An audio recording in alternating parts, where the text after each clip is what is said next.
bagong programa ng ating national government sa pamumuno ng DSWD, sa pamumuno ni President Bongbong Marcos at tanggapan ni Speaker Martin Romualdez. Kaya ngayong hapon ito, ang bawat isa mo sa inyo ay makakatanggap ng hindi bababa sa 3,000 piso.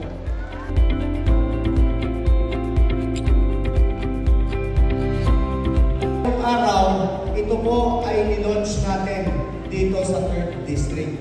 Ibig sabihin, kayo po ang kauna-unahang mga benepisyaryo o first batch ng nasabing